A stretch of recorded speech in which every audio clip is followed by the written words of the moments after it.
Hello hello. ಅರೆ ಮೋಟು, ಬೇಗನೆ good news ಘೋಷಣೆ ಮಾಡು. ಗುಡ್ ನ್ಯೂಸ್ ಗಿಂತ ಸೂಪರ್ ನ್ಯೂಸ್ ಇದು. ಈಗ ನೀವು ನಮ್ಮನ್ನು ಟಿವಿಯ ಜೊತೆ ಜೊತೆ ಜಿಯೋ ಹಾಟ್ಸ್ಟಾರ್ ನಲ್ಲೂ ಕೂಡ ನೋಡಬಹುದು. ಇಲ್ಲಿದೆ ಅನ್ಲಿಮಿಟೆಡ್ ಟೂನ್ಸ್ ನ ಮಸ್ತಿ, ಪ್ರೀಮಿಯಂ ಎಂಟರ್ಟೈನ್ಮೆಂಟ್ ಮತ್ತು live sports. Jio Hotstar, the world of infinite possibilities.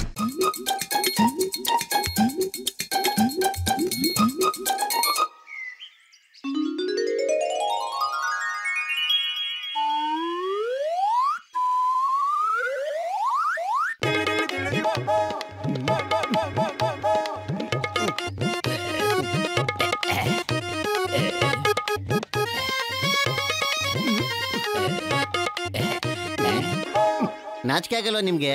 ಬೆಳಗ್ಗೆ ಕಳ್ತನ ಮಾಡಕ್ ಕೊಟ್ಟಿದ್ದೀರಲ್ಲ. ನಾವು ಮಾರ್ನಿಂಗ್ ವಾಕಿಂಗ್ ಮಾಡ್ತಾ ಇದ್ದೀವಿ. ಅರೆ ಎಂತ ಕಾಲ ಬಂದ್ಬಿಡ್ತಪ್ಪ. ಬೆಳಗ್ಗೆ ಕಳ್ಳರು ಮತ್ತು ಡಾಕುಗಳು ಮಾರ್ನಿಂಗ್ ವಾಕಿಂಗ್ ಹೋಗ್ತಾರೆ. ಜೈ ಹೋ.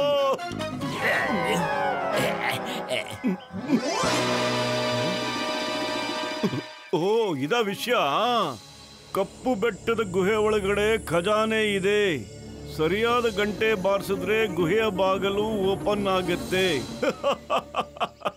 ಅರೆ ಮೋಟೋ, ಇದು ಖಾಲಿ ಪೇಪರ್ ಎಲ್ಲ ಕಣೋ. ನೋಡು, ನಕ್ಷೆ ಇದೆ, ನಕ್ಷೆ, ಖಜಾನೆ ಇರೋ ನಕ್ಷೆ. ನಾವಿನ್ನು ಶ್ರೀಮಂತರಾಗೋಗ್ಬಿಡ್ತೀವಿ ಕಣೋ.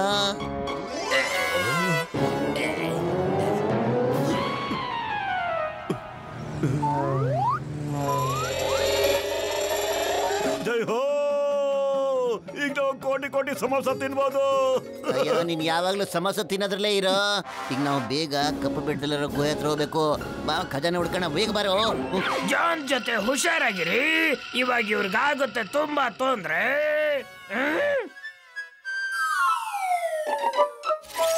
ಜೈ ಹೋ. ಜೀವನದಲ್ಲಿ ಮೊದಲೇ ಸಾರಿ ಈ ತರ ಚಮತ್ಕಾರ ನೋಡಿದ್ವಿ. ಅಯ್ಯೋ, ಬರೀ ನೋಡ್ತಾ ನಿಂತಿರೋದಲ್ಲ ಕಣೋ. ಈಗ ಬೆಲ್ ಬಾರಿಸ್ಬೇಕು. ಒಂದ್ ನಿಮಿಷ, ಸರಿಯಾದ ಬೆಲ್ ಇಲ್ಲಿದೆ. ಇಲ್ಲಿ ನೋಡಂತ ಯಾವ್ದಿದೆ, ಯಾವ್ದಿರ್ಬೋದು? ನಾನ್ ನಿಮ್ಗೆ ಇಲ್ಲಿ ಬೆಲ್ಲನ್ನ ಬಾರಿಸೋದಿಕ್ಕೆ ಖಂಡಿತ ಬಿಡೋದಿಲ್ಲ. ಅರೆ ಯಾಕಪ್ಪ ಮುದ್ಕಪ್ಪ, ಇದರಿಂದ ನಿಮ್ಗೆ ಏನ್ ತೊಂದರೆ ಆಗುತ್ತೆ ಹೇಳಿ? ಇದು ಮ್ಯಾಜಿಕಲ್ ಬೆಲ್ಲು. ನಾನಿರೋ ತನಕ ಇದನ್ನ ಬಾರಿಸೋದಿಕ್ಕೆ ಬಿಡೋದೇ ಇಲ್ಲ. ನೀವೇನಾದ್ರೂ ಬಾರ್ಸಕ್ ಬಂದ್ರೆ ನಾನ್ ನಿಮ್ಮನ್ನ ಅರೆಸ್ಟ್ ಮಾಡಿಬಿಡ್ತೀನಿ. ಅಲ್ಲಪ್ಪ ಮುದ್ಕಪ್ಪ, ನಮ್ಮನ್ನ ಅರೆಸ್ಟ್ ಮಾಡೋದಿಕ್ಕೆ ತಾವು ಯಾರು ಹೇಳಿ? The name is Chingam. ಚಿಂಗಮಿಂದ ತಪ್ಪಿಸ್ಕೊಳ್ಳೋದು ಇಂಪಾಸಿಬಲ್. ಕಾನೂನು ಮೇಲೆ ಆಡೆ. ಅರೆ ಚಿಂಗಮ್ ಸರ್, ಏನ್ ಸರ್ ಇದು ನಿಮ್ ಗೆಟಪ್? ಸೇಮ್ ಮುದ್ಕನ್ ತರನೇ ಕಾಣಿಸ್ತಿರಲ್ಲ ಸರ್. ಕಾನೂನು ಮೇಲೆ ಆಣೆ. ಅಯ್ಯಮ್ಮ, ಇದು ಗಿಟಪ್ ಅಲ್ಲ. ನನ್ನ ಪರಿಸ್ಥಿತಿ ಹೀಗೆ ಆಗೋಗ್ಬಿಟ್ಟಿದೆ. ಏನು ಮಾಡೋದು? ಕಾನೂನು ಮೇಲೆ ಆಡಿ. ಆದ್ರೆ ಚಿಂಗಮ್ ಸರ್, ಇದಕ್ಕಿದ್ದಂಗೆ ಈ ತರ ಹಣ್ಣನ್ ಮುದುಕರು ಹೆಂಗಾಗ್ಬಿಟ್ರಿ ನೀವು? ಅದೊಂದು ದೊಡ್ಡ ಕತೆ ಕಣ್ರಪ್ಪ, ಮೋಟ್ರು ಪತ್ಲು. ಆ ದೊಡ್ಡ ಕತೆನ ಸ್ವಲ್ಪ ಚಿಕ್ಕದಾಗೆ ಹೇಳ್ಬಿಡಿ ಸರ್. ಅಯ್ಯಮ್ಮ, ಒಂದು ಕಾಗದ ಆಕಾಶದಲ್ಲಿ ಹಾರ್ಕೊಂಡು ನನ್ನ ಹತ್ರ ಬಂದು ಬಿತ್ತು, ಮುಖದ ಮೇಲೆ ಬಿತ್ತು. ಅಯ್ಯಮ್ಮ, ಅಯ್ಯೋ,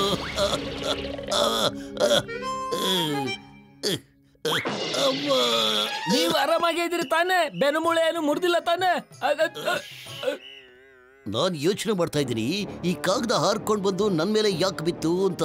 ಇದ್ರ ಹಿಂದೆ ಏನು ರಹಸ್ಯ ಇದೆ? ವಾ ಸರ್, ನೀವು ತೋಪು, ಹಿಂದೂಸ್ತಾನದ ಹೋಪು. ಓ, ಇದ ವಿಷಯ. ಕಪ್ಪು ಗುಹೆ ಒಳಗೆ ಖಜಾನೆ.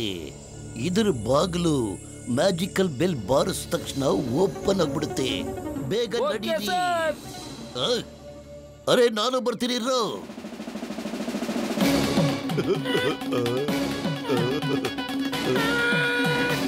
ನಾನು ಅದನ್ನ ಓದ್ಬಿಟ್ಟು ಇಲ್ಲಿ ಬಂದು ಗಂಟೆ ಬಾರಿಸ್ದೆ. ಇದೆಲ್ಲ ಮ್ಯಾಜಿಕಲ್ ಬೆಲ್ಸು. ತಪ್ಪು ಗಂಟೆ ಏನಾದ್ರೂ ಬಾರಿಸ್ಬಿಟ್ರೆ ಇಂಥ ಪರಿಸ್ಥಿತಿ ಆಗ್ಬಿಡುತ್ತೆ. ಸರ್, ನಿಮಗೆ ದುಃಖದ ವಿಷಯ ಕೇಳಿ ನನಗೆ ಬಹಳ ನಗು ಬರ್ತಾ ಇದೆ ಸರ್. ನಾನು ಹೇಳೋದೇನು ಅಂತ ಹೇಳಿದ್ರೆ ಬಹಳ ದುಃಖದ ವಿಷಯ ಸರ್. ನಿಮ್ಮಿಬ್ಬರು ಶಿಷ್ಯಂದ್ರು ನಿಮ್ಮನ್ನ ಇಲ್ಲೇ ಬಿಟ್ಟು ಹೋಗ್ಬಿಟ್ಟಿದಾರಲ್ಲ, ಬಹಳ ಬೇಜಾರಾಗುತ್ತೆ ಸರ್. ನಾಚಿಕೆ ಆಗ್ಬೇಕು ಸರ್ ಅವ್ರಿಗೆ. ಅವರು ಇಲ್ಲೇ ಇದ್ದಾರೆ. ಅವರು ಕೂಡ ಮ್ಯಾಜಿಕಲ್ ಬೆಲ್ಲ ಬಾರಿಸಿದ್ರು. ಬೇರೆ ಓ ಇದ ಕತೆ. ನಾವೀಗ ಸರಿಯಾದ ಬೆಲ್ ಬಾರಿಸಿದ್ರೆ ಮಾತ್ರ ಕಣೋ ಬಾಗ್ಲು ಓಪನ್ ಆಗೋದು, ಇಲ್ಲಾಂದ್ರೆ ಇಲ್ಲ. ಹಾಗೆ ಈ ಸಮಸ್ಯೆಗೆ ಪರಿಹಾರ ಡಾಕ್ಟರ್ ಜಟ್ಕಾ ಅವರೇ ಮಾಡಕ್ ಸಾಧ್ಯ ಕಣೋ. ಅರೆ ಬ್ರದರ್, ಡಾಕ್ಟರ್ ಜಟ್ಕಾ ಅವರ ಮೊಬೈಲ್ ಫೋನ್ ಇಲ್ಲಂಗ್ ಬರಕ್ ಸಾಧ್ಯ? Allow me to introduce Dr. Jetka and Gasita Rama. ಇಲ್ಲೋಡಿ ಇವರಿಬ್ಬರನ್ನ. ಇವರು ಕೂಡ ನಮ್ ತರನೇ ಗಂಟೆ ಬಾರಿಸಿದ್ದಾರೆ, ಕಪ್ಪೆಗಳಾಗ್ಬಿಟ್ಟಿದ್ದಾರೆ. ನನ್ನ 20 ವರ್ಷದ ಅನುಭವದಲ್ಲಿ ಯಾವತ್ತೂ ಈ ತರ ಆಗಿಲ್ಲ.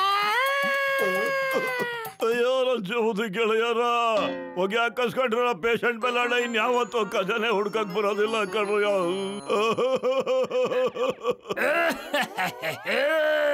ಜಾನ್ ಆಗ್ತಾನೆ ಡಾನ್, ಜಾನ್ ಆಗ್ತಾನೆ ಡಾನ್. ಇವಾಗ ಚಿಂಗಮ್ ಸರ್ ರಿಟೈರ್ಡ್ ಆಗೋಗಿದ್ದಾರೆ, ಈ ಖಜಾನೆ ನಂದೇ ಆಗೋಗುತ್ತೆ.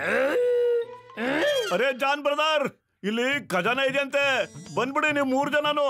ಒಬ್ಬೊಬ್ರು ಊರನ್ನ ಗಂಟೆ ಬಾರಿಸಿ, ಯಾರಿಗಾದ್ರೂ ಒಬ್ರಿಗೆ ಖಜಾನೆ ಖಂಡಿತ ಸಿಗುತ್ತೆ. ಗಂಟೆ ನೀವು ಬಾರಿಸೋದು, ನಾವಲ್ಲ.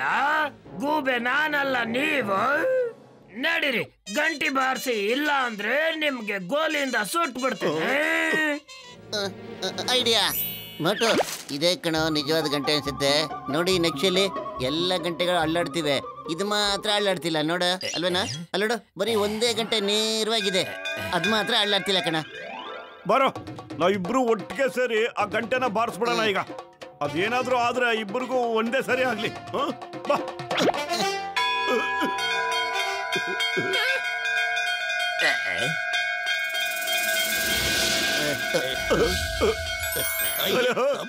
ಏನ್ ಆಶ್ಚರ್ಯ.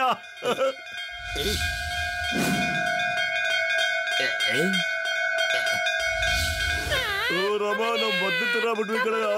ಬಲ್ಲೆ ಬಲ್ಲೆ ಬಲ್ಲೆ ಬಲ್ಲೆ ಕಣ. ಜೈ ಹೋ. ಅಲ್ಲ, ತಾವ್ ಯಾರು ಅಂತ ಗೊತ್ತಿಲ್ಲ. ನಾನು ಕಿಶನ್ಪುರದ ರಾಜ ಇದ್ದೀನಿ. ಈ ಖಜಾನೆ ಸಂಪೂರ್ಣ ನಮ್ದೆ. ನನ್ನ ಸಂಪತ್ನೆಲ್ಲ ಕೂಡಿಡೋದಕ್ಕೆ ನಾನೇ ಈ ಗುಹೆನ ನಿರ್ಮಾಣ ಮಾಡಿದ್ದು. ಈ ಖಜಾನೆ ರಕ್ಷಣೆಗೋಸ್ಕರ ಈ ಗಂಟೆಗಳನ್ನೆಲ್ಲ ನಾನೇ ಹಾಕಿರೋದಿಲ್ಲಿ. ಆದ್ರೇನು ಮಹಾರಾಜ್ರೆ? ಆದ್ರೆ ನಾನು ಯಾವಾಗ ಖಜಾನೆ ಬಾಗ್ಲನ್ನ ಮುಚ್ಚೋದಕ್ಕೆ ಹೋಗಿದ್ನೋ, ಬೈ ಮಿಸ್ಟೇಕ್ ನಾನು ಕೂಡ ಒಳಗೆ ಸೇರ್ಕೊಂಡ್ಬಿಟ್ಟೆ. ಮತ್ತೆ ಆಚೆ ಬರ್ಲಿಕ್ಕೆ ಆಗ್ಲೇ ಇಲ್ಲ. ಇದ್ರ ನಕ್ಷೆ ಏನ್ ನಾನು ರೆಡಿ ಮಾಡಿದ್ದೆ, ಅದು ಹಾರ್ಕೊಂಡು ಎಲ್ಲೋ ಕಳೆದೇ ಹೋಯ್ತು. ಆ ನಕ್ಷೆ ನಮಗ್ ಸಿಕ್ತು, ನಾವು ಅದನ್ನ ಇಲ್ಲಿ ತಗೊಂಡ್ ಬಂದಿದೀವಿ. ಆದ್ರೆ ಖಜಾನೆ ಇಲ್ಲಿ. ನೀವು ಈ ಗಂಟೆ ಮೇಲೆ ಕೂತ್ಕೊಂಡು ಸುರಂಗ ಮಾರ್ಗದಲ್ಲಿ ನೋಡಿದ್ರೆ ಖಜಾನೆವರೆಗೂ ಅದೇ ನಿಮ್ಮನ್ನ ಕರ್ಕೊಂಡು ಹೋಗುತ್ತೆ.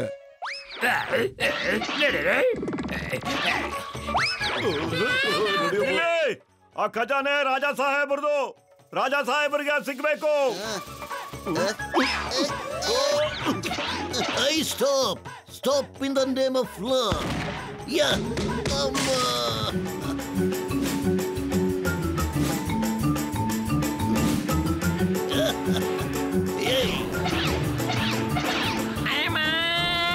ಮೌನಿ ಕಾಪಾಡೋ.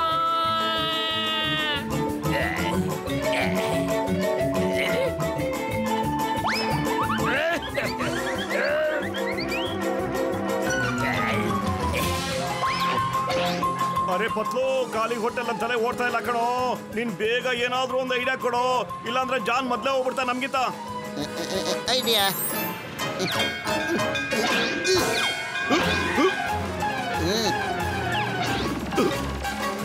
ಇದು ಚೀಟಿಂಗ್, ಇದೆಲ್ಲ ನಡೆಯೋದಿಲ್ಲ. ಈ ಚಿಂಗಮ್ ಯಾವ ರೇಸ್ನಲ್ಲೂ ಹಿಂದೆ ಇರ್ತಾನಲ್ಲ, ಇದೀಗಾಗಕ್ ಸಾಧ್ಯ ಇಲ್ಲ. ಅರೆ ಈ ಪೊಲೀಸ್ ಕೂಡ ಕರೆಕ್ಟ್ ಟೈಮ್ಗೆ ಬಂದ್ಬಿಡ್ತಾನೆ. ಕಾನೂನ್ನ ರಕ್ಷಣೆ ಮಾಡೋದ್ ಬಿಟ್ಟು ಕಾನೂನ್ಗೆ ತಪ್ಪು ಮಾಡ್ತಾ ಇದ್ದಾನೆ. ನೀವ್ ಯಾರು ನಿಮ್ಮ ಬುದ್ಧಿ ತೋರಿಸ್ಬೇಡಿ, ಇವಾಗ ನಾನು ಗೂಬೆ ಆಗೋದಿಲ್ಲ. ಅರೆ ಕೆಳಗೆ ಕತ್ತಿನ ಕೆಳಗಡೆ ಬರ್ರಯ್ಯ. ಗೂಬೆ ಮಾಡಬೇಡಿ.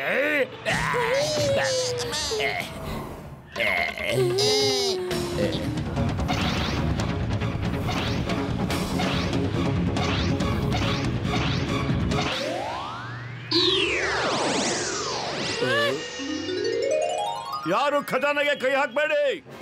ಖಜಾನೆ ರಾಜಾ ಸಾಹೇಬರ್ದು, ಅದು ಅವ್ರಿಗೆ ಸಿಗ್ಬೇಕು. ಹುಷಾರಾಗಿರಿ. ಜಾನ್ ಆಗ್ತಾನೆ ಡಾನ್, ಜಾನ್ ಆಗ್ತಾನೆ ಡಾನ್. ಖಜಾನೆ ನಮ್ದು. ಯಾರು ನಮ್ಮನ್ನ ತಡಿತಾರ ಇವಾಗ ನೋಡ್ತೇನೆ. ಬಾಬಾ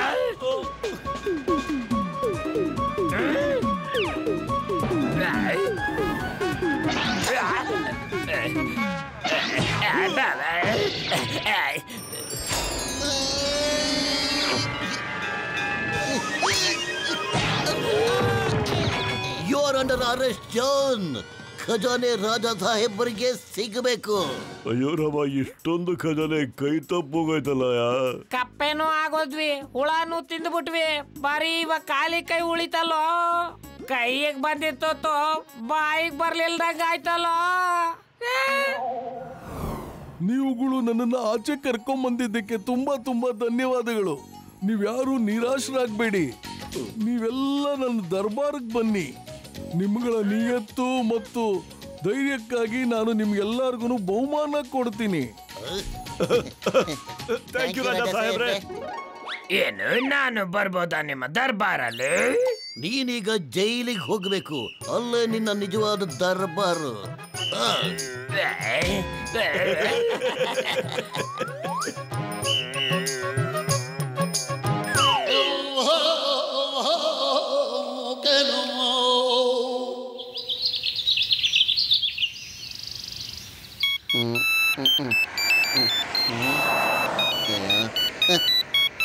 ಚಿಂಗಂ ಸರ್, ಹಲೋ. ಬದ್ಲು ಮೋಟು ಎಲ್ಲಿ? ಚಿಂಗಂ ಸರ್, ಮೋಟು ಇಲ್ಲ ಸರ್. ಅವನ ಮನೆಯಿಂದ ಹೊರಟಿರ್ಬೋದು ಸರ್. ಬದ್ಲು ಜಾನ್ ಒಂದ್ ಬ್ಯಾಂಕ್ ನ ಲೂಟಿ ಮಾಡ್ಬಿಟ್ಟು ಆ ಕಡೆ ಹೋಗ್ತಾ ಇದ್ದಾನೆ. ಅವನು ನೋಡಿದ ತಕ್ಷಣ ಹಿಡಿದ್ಬಿಡು. ನಾನ್ ಬಂದವನ್ನ ಅರೆಸ್ಟ್ ಮಾಡ್ಬಿಡ್ತೀನಿ.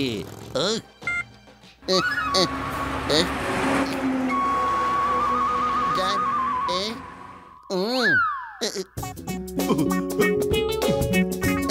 ಐಡಿಯಾ ಏನ? ಬೇಗ ಸ್ವಲ್ಪ ಸಮಸ್ಯೆ ಕೊಟ್ಬಿಡೋಣ, ಬೇಗ ಪ್ಲೀಸ್.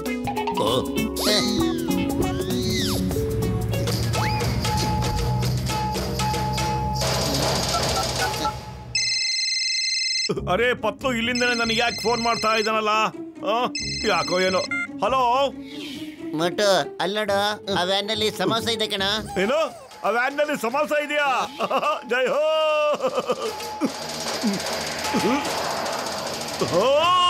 ಘಮ ಘಮ.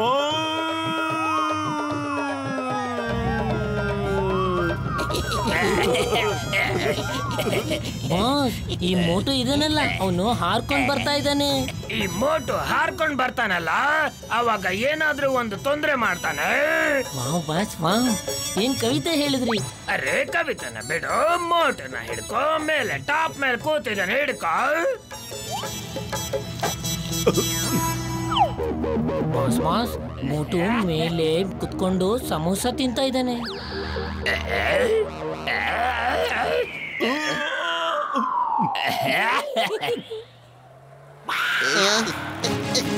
ಪತ್ಲು, ಯಾವ ಕಡೆ ಹೋದ ಜಾನ್? ಆ ಕಡೆ ಕೂತ್ಕೋ. ಇವತ್ತವನು ಚಿಂಗಮ್ಮಿಂದ ಬಚಾವ್ ಹೋಗಕ್ ಸಾಧ್ಯ ಇಲ್ಲ. ಸರ್, ಮೋಟು, ನೀ ಸಮೋಸ ತಿಂತಾನೆ ಕೂತ್ಕೊಂಡಿರ್ತೀಯೋ ಇಲ್ಲ ಜಾನ್ನ ಹಿಡಿತೀಯೋ? ಹೇಳೋ ಬೇಗ. ಅವ್ನ್ ಬ್ಯಾಂಕ್ ಲೂಟಿ ಮಾಡ್ಕೊಂಡು ಹೋಗ್ತಾ ಇದ್ದಾನೆ ಅಂತ ಹೇಳಿದ್ರೆ ಏನೋ ಈಗಲೇ ಹೇಳ್ಕೊಂಬರ್ತೀನಿ ಅವನ್ನ. ಜೋ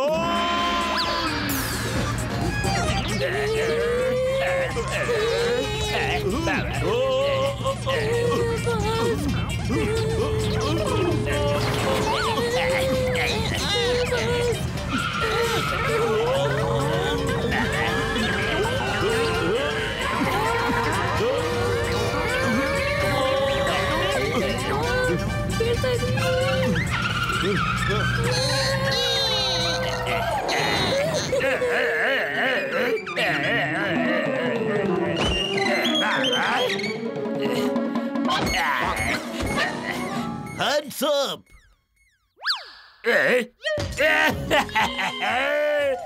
ಜಾನ್ ಹೇಗಾಗ್ತಾನೆ ಡಾನ್? ಈ ಜಾನ್ ಈ ತರ ಊರಲ್ಲಿ ಇರೋದಿಲ್ಲ. ಎಲ್ಲಿ ಅವನು ಆಗೋಕ್ಕಾಗೋದಿಲ್ಲ ಡಾನ್.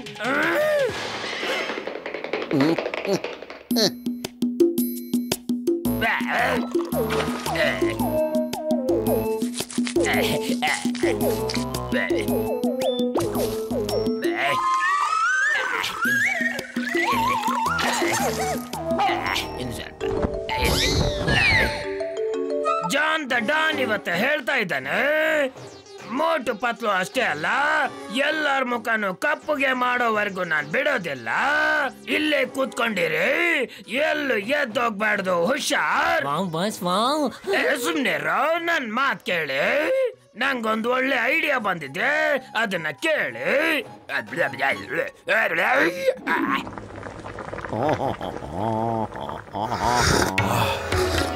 ಟೀ ಅಣ್ಣ, ಚಿಕ್ಕ ಮಹಾರಾಜರಿಗೋಸ್ಕರ ಟೀ ಸಮೋಸ ತಗೊಂಡ್ ಬಾ. ಮಗು, ನೀನು ಮುಂದಿನ ವರ್ಷ ನಡೆಯೋ ಕುಸ್ತಿ ಪೋಟಿಲಿ ದೊಡ್ಡ ಬಹುಮಾನ ತಗೊಂಡ್ ಬರ್ತೀಯಾ, ಗೊತ್ತಾಯ್ತಾ? ಸ್ವಾಮೀಜಿ, ನಾನು ಯಾರು ಅಂತ ನಿಮ್ಗೆ ಹೆಂಗ್ ಗೊತ್ತಾಯ್ತು? ನಾನು ಇವತ್ತು ಬಾಕ್ಸಿಂಗ್ ಗ್ಲೌಸ್ ಕೂಡ ಹಾಕೊಂಡಿಲ್ಲ. ನಾನು ಓದ್ಕೊಳ್ತೀನಿ, ಮುಖ ನೋಡಿ ಹಣೆ ಬರ ಓದ್ತೀನಿ. ನಿನ್ನ ಹಣೆ ಮೇಲೆ ಭೂತ, ಭವಿಷ್ಯತ್, ವರ್ತಮಾನ ಕೂಡ ಬರ್ದಿದೆ. ಹಾಗೆ ಈ ಟೀ ಅಣ್ಣನ ಹಣೆ ಮೇಲ್ ಕೂಡ ಬರ್ದಿದೆ. ಇವನು ಇಲ್ಲಿ 20 ವರ್ಷದಿಂದ ಅಂಗಡಿ ನಡೆಸ್ತಾ ಇದ್ದಾನೆ. ಅಲ್ಲ ಸ್ವಾಮಿಗಳ, ನಾನು ಈ ಜಾಗದಾಗ 20 ವರ್ಷದಿಂದ ಅದೀನಿ ಅಂತ ಸ್ವಲ್ಪ ಜನಕ್ಕೆ ಮಾತ್ರ ಗೊತ್ತೈತಿ. ಮಗು, ನನಗೆ ಇದು ಕೂಡ ಗೊತ್ತಿದೆ. ನಿನ್ನ 20 ವರ್ಷದ ಅನುಭವ ಆ ಗಸಿಟರಾಮನ 20 ವರ್ಷದ ಅನುಭವಕ್ಕಿಂತ ಚೆನ್ನಾಗಿದೆ ಮಗು. ನನ್ನ ಹೆಸರೇ ಗೊತ್ತಾಯ್ತು ಇವ್ರಿಗೆ. ಅಯ್ಯೋ, ಏನ್ರಯ್ಯ ನೀವು ಈ ತರ ಡೋಂಗಿ ಬಾಬಾಗಳ ಮಾತನ್ನ ದಯವಿಟ್ಟು ಕೇಳಕ್ ಹೋಗ್ಬೇಡಿ ಕಣ್ರಯ್ಯ. ನೀನು ಡಾಕ್ಟರ್ ಇದೀಯಾ, ಸೈಂಟಿಸ್ಟ್ ಇದೀಯಾ, ಅದಕ್ಕೆ ಈ ತರ ಮಾತಾಡ್ತಾ ಇದೀಯಾ? ಒಂದಲ್ಲ ಒಂದಿನ ನೀನ್ ಅನುಭವಿಸ್ತೀಯಾ, ಅವತ್ತು ನಿನ್ಗೆ ಈ ಚಿಕ್ಕ ಮಹಾರಾಜ ನೆನ್ಪಾಗ್ತಾರೆ. ಅರೇ, ನೀವು ಈ ಬುರ್ಡೆ ಬಾಬನ್ ಮಾತುಗಳೆಲ್ಲ ಕೇಳಕ್ ಹೋಗ್ಬೇಡಿ. ನೀನ್ ಬರೀ ಸಮೋಸ ತಿಂದು ಮಜಾ ಮಾಡ್ಕೊಂಡಿರು. ಅರೇ, ಏನ್ ಆಶ್ಚರ್ಯ, ಈ ಬಾಬುಂಗೆ ನನ್ ಬಗ್ಗೆ ಎಲ್ಲ ಚೆನ್ನಾಗಿ ಗೊತ್ತಾಗ್ಬಿಟ್ಟಿದೆಯಲ್ಲ. ಕುಳಸ್ವಾಮಿಗಳೇ, ಬನ್ನಿ, ನಮ್ಮ ಆತಿಥ್ಯವನ್ನ ಸ್ವೀಕರಿಸಿ ಬಿಸಿ ಬಿಸಿ ಸಮೋಸ ತಿನ್ನಿ. ಇಲ್ಲ ಮಗು, ಈ ಊರಲ್ಲಿರೋದು ಒಳ್ಳೇದಲ್ಲ ಅಂತ ನನಗೆ ಅನಿಸ್ತಾ ಇದೆ ಕಣೋ. ಎಷ್ಟು ಬೇಗ ಇಲ್ಲಿಂದ ಹೋಗ್ತೀವೋ ಅಷ್ಟು ಬೇಗ ನಮ್ಗೆ ಒಳ್ಳೇದು ಅನಿಸ್ತಾ ಇದೆ. ನಡೀರಿ, ಬೇಗ ಹೋಗೋಣ. ಅಲ್ರಿ ಸ್ವಾಮಿಗಳ, ಇವ್ರಗ ಏನ್ ತೊಂದ್ರೆ ಬರ್ತೈತಿ ಅಂತ ಹೇಳ್ರಲ್ಲ. ಅರೆ ಮಗು, ನಾಳೆ ಆಕಾಶದಿಂದ ಚಿಕ್ಕದೊಂದು ಉಲ್ಕೆ ಬಿದ್ರು ಕೂಡ ತುಂಬಾ ತೊಂದ್ರೆ ಆಗೋಗುತ್ತೆ ತಿಳ್ಕೊಳ್ಳಿ. 2 ದಿನದಲ್ಲಿ ಆಕಾಶದಿಂದ ಒಂದು ದೊಡ್ಡ ಉಲ್ಕೆ ಬಂದು ಬೀಳುತ್ತೆ, ಮತ್ತೆ ಯಾರು ಬದುಕುಳಿಯೋದಿಲ್ಲ. ನನ್ನ ಲೈಫ್ ನಲ್ಲಿ ಇಂತ ಒಂದು ಸುಳ್ಳ ಯಾವತ್ತೂ ಕೇಳೇ ಇರ್ಲಿಲ್ಲ. ನಟನ ಅಕಸ್ಮಾತ್ ನಾಳೆ ಏನಾದ್ರೂ ಉಲ್ಕೆ ಮೇಲಿಂದ ಬಂದ್ ಬಿತ್ತು ಅಂದ್ರೆ? ಅರೆ, ಅವಾಗ ಅವರು ಡೋಂಗಿ ಬಾಬಾ ಅಲ್ಲ, ನಿಜವಾದ ಬಾಬಾ ಅಂತ. ನಾವು ಫುರ್ಫುರಿ ನಗರನ ಉಳಿಸ್ಕೋಬೇಕು ಅಂತ ಹೇಳಿದ್ರೆ ಏನಾದ್ರೂ ಒಂದ್ ಮಾಡ್ಲೇಬೇಕು. ಈಗ ಏನು ಮಾಡೋ ಅವಶ್ಯಕತೆ ಇಲ್ಲ. ನಾಳೆ ಬೆಳಿಗ್ಗೆ ಇಲ್ಲಿ ಕಾಲಿಯಾ ಪೇಂಟರ್ ನ ಅಂಗಡಿ ತೆಗೆದ್ಮೇಲೆ ಉಲ್ಕೆ ನಾಳೆ ಬಿದ್ರೆ ಈ ಕಾಲಿಯಾ ಪೇಂಟರ್ ಅಂಗಡಿಯಲ್ಲಿ ಎಲ್ಲರೂ ನಿಮ್ಮ ಮುಖಕ್ಕೆ ಕರಿ ಬಣ್ಣನ ಹಚ್ಚಿಸ್ಕೊಳ್ಬೇಕಾಗುತ್ತೆ. ನೀವೆಲ್ಲ 2 ದಿನಗಳ ಕಾಲ ಹಾಗೆ ಸುತ್ತಾಡ್ಬೇಕು. ಯಾರಾದ್ರೂ ನಿಮ್ಮ ಮುಖ ಕಪ್ಪು ಬಣ್ಣ ಮಾಡ್ಕೊಂಡಿಲ್ಲ ಅಂದ್ರೆ ಆಗ ಫುರ್ಫುರಿ ನಗರ ಉಳಿಯೋದಿಲ್ಲ. ಅಲ್ರಿ ಸ್ವಾಮಿಗಳ, ನಾವು ಒತ್ತಾಯ ಮಾಡಿ ಎಲ್ಲರನ್ನು ಕರ್ಕೊಂಬಂದು ಮುಖಕ್ಕೆ ಕಬ್ಬು ಬಳಿತೀವಿ ಸರ್. ಕುಳ್ಳು ಸ್ವಾಮಿಗಳಗ, ಕುಳ್ಳು ಸ್ವಾಮಿಗಳಗ ತಗೊಳ್ಳಿ. ಅಲ್ಲಿ ನೋಡ್ರಿ ಸರ, ಕಾಲಿಯಾ ಪೇಂಟ್ರು ನಿನ್ನ ರಾತ್ರಿ ಅಂಗಡಿ ಓಪನ್ ಮಾಡ್ಯಾನ. ಅಲ್ಲಿ ನೋಡಿ, ಆದ್ರ ಇನ್ನೂ ಅಂಗಡಿಗೆ ಬಂದಿಲ್ಲ ಅನಿಸ್ತೈತಿ. ಒಂದ್ ವೇಳೆ ಉಲ್ಕೆ ಬಿತ್ತಂದ್ರ ಅವನ ಕೈಯಾಗ ಎಲ್ರು ಮಸಿ ಬಳಸ್ಕೊಳ್ಳೇಬೇಕಲ್ಲಪ್ಪ ಮುಖಕ್ಕ. ನನ್ನ ಮುಖಕ್ಕೆ ಮಸಿನೇ ಬಳಸ್ಕೊಳ್ಳೋದಿಲ್ಲ. ಆ ಡೋಂಗಿ ಬಾಬನ್ ಮಾತಂತೂ ನಂಬೋದೇ ಇಲ್ಲ ನಾನು. ಅರೆ, ನೀನ್ ಹೆಂಗೆ ಮುಖಕ್ಕೆ ಕಪ್ಪಸಿ ಬಳಕೊಳ್ಳಲ್ಲ? ಉಲ್ಕೆ ಬೀಳ್ಲಿ ಮೊದ್ಲು, ಆಮೇಲೆ ನೋಡ್ಕೋತೀನಿ ನಿನ್ನ.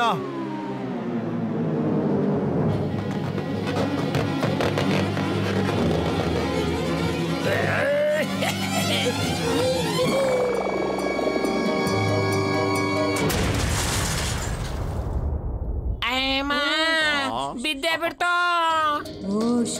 ಅರೇ, ಆ ಕುಳಸ್ವಾಮಿಗಳು ಹೇಳದ್ ಮಾತು ಖರೆ ಆಯ್ತಲ್ಲಪ್ಪ. ಈಗ ಉಳಿದಿರೋದು ಒಂದೇ ದಾರಿ ಐತಿ, ಆ ಕಾಲಿಯಾ ಪೇಂಟ್ರಿಂದ ಮುಖಕ್ಕೆ ಮಸಿ ಬಳಸ್ಕೊಳಕೈತಿ. ಅಯ್ಯಮ್ಮ, ನನ್ನಿಂದ ನಂಬಕ್ಕೆ ಆಗ್ತಿಲ್ಲ. ಆ ಕುಳಸ್ವಾಮಿಗಳ ಮಾತು ನಿಜ ಆಗೋಯ್ತು. ಅರೆ, ಅಲ್ಲೋಡಿ, ಕಾಲಿಯಾ ಪೇಂಟರ್ ಬಂದ್ರು. ಕಾಲಿಯಾ ಪೇಂಟರ್ ಕುಳ್ಳಸ್ವಾಮಿಗಳ ಆಜ್ಞೆ ಮಾಡ್ಯಾರ. ಫುರ್ಫುರಿ ನಗರ ಮಂದಿಗೆಲ್ಲ ಮುಖಕ್ಕೆ ಮಸಿ ಬೆಳಿಬೇಕು. ತಾವ ಲೈನ್ ನಲ್ಲಿ ನಿಂತ್ಕೊಳ್ಳಿ. ಎಲ್ಲರ ಕೈಯಲ್ಲೂ 100 ರೂಪಾಯಿ ಹಿಡ್ಕೊಂಡು, ದುಡ್ಡು ಇಲ್ದೆ ಕಾಲಿಯಾ ಪೇಂಟರ್ ಏನು ಮಾಡೋದಿಲ್ಲ ಕಣ್ರಿ.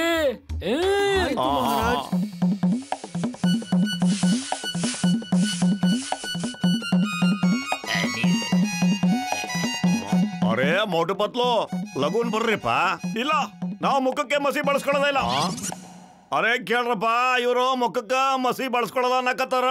ಮತ್ತೆ ಇವರಿಂದ ಫುರ್ಫುರಿ ನಗರ ಹಾಳಾಗೋಗ್ತದ. ಬರ್ರಿ ಇವ್ರನ್ನ ಹಿಡ್ದ ಮುಖಕ್ಕೆ ಮಸಿ ಬಳೆ ಎಲ್ರಿಗ ಹಿಡ್ಕೊಳ್ಳಿ ಅವ್ರನ್ನ. ಹಿಡ್ಕೋರಿ ಹಿಡ್ಕೋರಿ ನಿಂತ್ಕೊಳ್ರಿ ಮೋಟು ಪತ್ಲು ಹಿಡ್ಕೋರಿ. ಮತ್ತೆ ನಾವು ಎಲ್ಲಿವರೆಗೂ ಹೀಗೆ ಓಡ್ತಾ ಇರೋದು? ಆ ಕುಳ್ಳ ಸ್ವಾಮಿಗಳು ಕಾಲಿಯ ಪೇಂಟರು ಇಬ್ರು ಒಂದೇ ತರ ಕಾಣ್ತಾ ಇದಾರೆ ಕಣ. ನಿನಗೆ ಗೊತ್ತಾ, ಒಂದೇ ಸೈಜು ಇದಾರೆ, ವಾಯ್ಸು ಒಂದೇ ತರ ಇದೆ ಇಬ್ಬರದು. ಆದ್ರೆ ಗೆಟಪ್ ಬೇರೆ ಬೇರೆ ಮಾಡ್ಕೊಂಡಿದ್ದಾರೆ. ಇಬ್ಬರಿಗೂ ಒಂದೇ ತರ ಚೇಲೆಗಳು ಇದಾರೆ, ನೋಡಿದ್ಯಾ? ಅವರು ಒಂದೇ ತರ ಸೈಜ್ನವರು ಕಣ. ನನ್ಗಂತೂ ಅವನು ಜಾನೆ ಅನ್ನಿಸ್ತಾ ಇದೆ ಕಣ. ಹಾ ಪತ್ಲು, ನೀನ್ ಕರೆಕ್ಟ್ ಆಗಿ ಹೇಳ್ತಾ ಇದ್ದೆ ಕಣೋ. ಅವನ್ ಮುಖ ಕಪ್ಪಗಾಗ್ಬಿಟ್ಟಿತ್ತು. ಅದರಿಂದ ಅವನು ನಮ್ಮ ಮೇಲೆ ರಿವೆಂಜ್ ತಗೊಳ್ತಿಲ್ಲ ತಾನೇ? ಅಯ್ಯೋ, ರಿವೇಜ್ ನಾವು ತಗೋಬೇಕಣ. ಅವನು ನಮ್ಗೆ ಬಹಳ ತೊಂದರೆ ಕೊಟ್ಟಿದ್ದಾನೆ ಕಣ.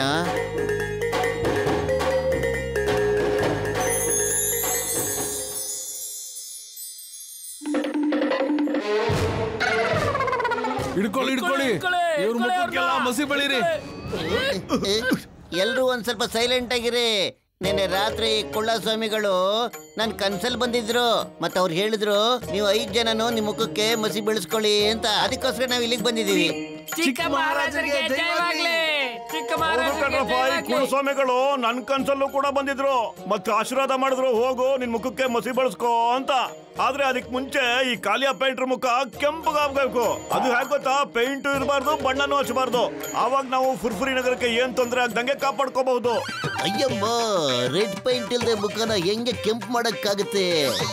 ಹೆಂಗ್ ಗೊತ್ತಾ ಚಿಂಗಮ್ ಸರ್, ಚೆನ್ನಾಗಿ ಮುಖಕ್ಕೆ ಚೆತ್ತಾ ಇದ್ರೆ ಕೆಂಪಗಾಗಿ ಹೋಗ್ಬಿಡುತ್ತೆ. ಹೊಡಿರಿ ಕಪ್ಪಾಳ ಹೊಡಿರಿ ಬೆಳ್ಳಗಾಗೋವರೆಗೂ ಬಿಡ್ಬೇಡಿ. ಬಿಡ್ಬೇಡಿ. ಅರೆ ಸಾಕಣ್ಣ, ಸಾಕು. ಮುಖ ಕೆಂಪಾಗೋಗಿದೆ, ಸಾಕ್ ಮಾಡ್ರಪ್ಪ. ಹೊಡಿಬೇಡಿ. ಅರೆ ಇನ್ನೂ 100% ಆಗಿಲ್ಲ. ಪೂರ್ತಿ ಕೆಂಪಗಾಗಬೇಕು, ರೆಡ್ ಆಗಿ. ಇನ್ನೂ ಒಂಚೂರು ಬಾಕಿ ಇದೆ. ನನಗ್ ಗೊತ್ತಾಗೋಗಿದೆ, ನಿಮ್ಗೆಲ್ಲ ಅರ್ಥ ಆಗಿದೆ ನಾವ್ಯಾರು ಅನ್ನೋದಂತ. ಸಾರಿ. ಅರೆ ಜಾನ್, ಕೆಟ್ಟ ದೃಷ್ಟಿ ನೋಡಿದ್ರೆ ಎಲ್ಲ ಕೆಂಪಿಗೆ ಆಗೋದು. ಅರೆ ಇವ ಜಾನದಾನ ನಮಗೆಲ್ಲ ಗೂಬೆ ಮಾಡ್ಬಿಟ್ನಲ್ಲಪ್ಪ ಇವನ. ಹಿಡ್ಕೊಂಡು ಹೊಡೆದಾಕ್ರೆ 3 ಜನಕ್ಕೆ ಹಾಕ್ರೆ. ಪೊಲೀಸ್ನ ಕರೀರಿ. Police ಚಿಂಗಮ್ sir.